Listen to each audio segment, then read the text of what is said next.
هغه سیمه چې لیدل یې منع دي. د مارانو ټاپو. دا ټاپو د برازیل په سایو پایولو خلیج کې موقعیت لري، چیرته چې یوازې ماران پادشاهي کوي. په دې ټاپو کې د مارانو او یو څو ډوله نورو کوچنیو موجوداتو پرته نور ژوندي موجودات شتون نه لري.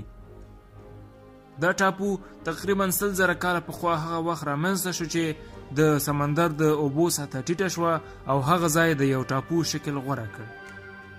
که دې ټاپو ته مو لاره غلطه کړه نو د تېښتې لاره ځکه نشي موندلی چې په هر متر مربع کې له 3 څخه تر 15 پورې ماران شتون لري.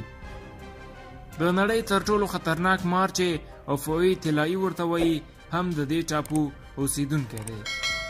په دې سیمه کې د مارانو خوراک صرف هغه نابلدې او مهاجرې مرغۍ دي چې ټاپو ته د دمې لپاره هیله وروړي. دې جزیرې ته ننوتل منع دي، فقط هغه څېړونکو ته اجازه ورکول کیږي چې قانوني جواز ولري. دا سیمه شاوخوا 413,000 متره مربع مساحت لري چې د سمندر له سطحې څخه یې لوړوالی 206 مترو ته رسیږي. نورو ځنګلونو په شان یې اقلیم ملایم او ساحه یې شنه ده چې مارانو ته یې د ژوند بهترین چاپیریال بللی شو.